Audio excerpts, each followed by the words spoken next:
Welcome to I Just Have to Say Something, a conservative Hispanic perspective where we audit police and civilian interactions, provide responsible civilian and gun owners information on making safe choices, and promote responsible gun ownership by providing lessons learned from real police and defensive encounters caught on camera. Help me beat the algorithms by hitting that like, subscribe, and that notification bell. Today we're going to be reviewing a video from Jacksonville, Florida, where a sheriff's deputy pulls over an African American man, a veteran, who had done nothing wrong and was pulled over for what I could only describe as a felony stop. Let's dive into this.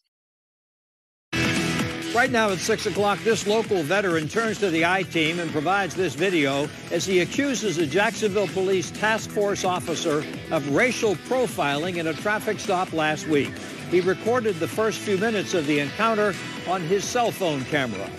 Braxton Smith says police searched him and his car. And he contends he was illegally detained and questioned for more than 30 minutes before being let go. The I-Team's Tarek Miner is joining us now after taking the video to a local attorney with questions about whether Smith's rights were violated. Tarek? Well, Smith is also taking issue with the fact that JSO Taskforce members stopped his cell phone video from recording while searching his video, he says, without his consent. He says he wants answers and he wants the officers held accountable. Did you ask them why are they pulling you over? Numerous times. And what'd they say?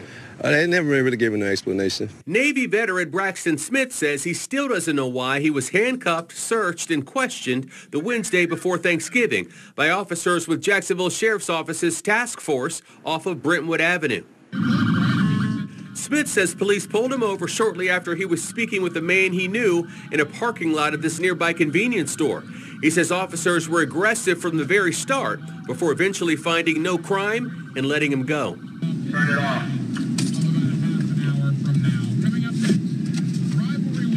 Turn it off. It's off. Hands out the window.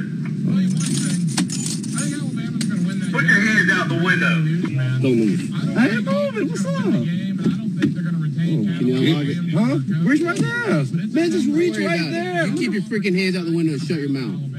I'll figure it out. Smith says he was put into handcuffs, thrown on the ground, and searched by officers, one who was heard on video asking Smith about drugs. Again, what is the tone and attitude of this damn deputy? He has no right to talk to a citizen this way, especially when he hasn't committed a crime, or isn't wanted on a felony, or isn't wanted for anything. He is just minding his business, going about his day. Having him take his hands out, throwing him on the ground, and them asking him about drugs. What is this nonsense that every law enforcement officer that sees a minority must think that we're all high? We can't get IDs to vote, and we're all high all the time. What the hell is that all about? What did they teach these guys in police academy? You have a medical marijuana card, sir?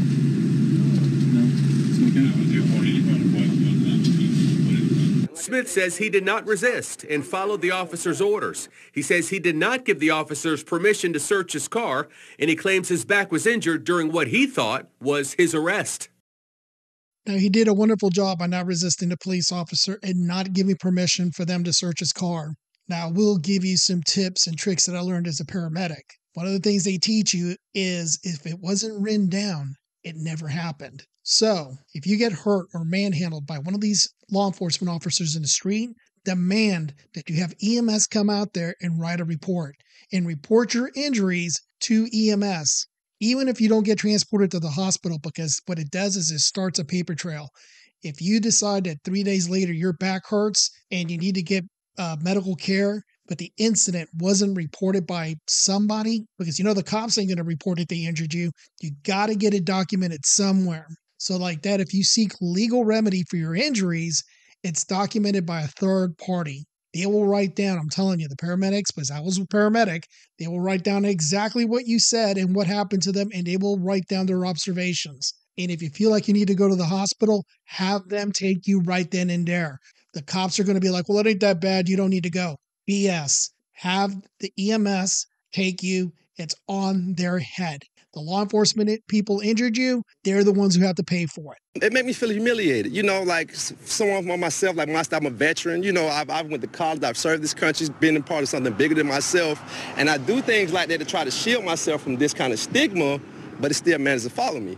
Roughly 3 minutes into the incident, watch as an officer notices Smith's cell phone is recording. That officer then lets his colleagues know the interaction was caught on camera. Live. Now, the funny thing is, I'm not anti-cop. I'm just for police accountability. And it deeply concerns me when officers who are supposed to be on the up and up are concerned about being filmed. If everything you're doing is above board, who cares if you have one camera or 100 cameras on you? Just do your job. You know, I was scared like from beginning to end, but once I heard him say live, I figured he would talk about my phone. It was racial profiling from beginning to end. But let's be clear, he was arrested, and they better have had a reason, probable cause that he had committed a crime to put those handcuffs on him, or else the Jacksonville Sheriff's Office is going to have a lot to answer for. Defense attorney G. Nichols, who's not associated with the case, viewed the video and says while he doesn't know what transpired before the phone started recording, he questions why Smith was handcuffed and why his car was searched. If this is unlawful, it was unlawful at the moment of the initial detention, which were the arms out the window, and then the arrest when he got handcuffed there on the side of the road. And somebody's going to have to explain at some point in time, probably to a judge, or at least to some lawyers, as to why they took the actions that they did. News4JAX emailed the YouTube link of this cell phone video to JSO when we asked for a response. A spokesperson did respond, saying we have been made aware of the below information by way of a formal complaint by Mr. Smith. The incident is currently being administratively reviewed, and once that has been completed, the outcome will be made public record. Smith says he is considering taking legal action. And I hope he does take legal actions. From what I see, this was completely an overreaction by the deputy. Know your rights. Always record your interactions with the police department. And be safe. Please like and subscribe and share this video. Thanks for visiting.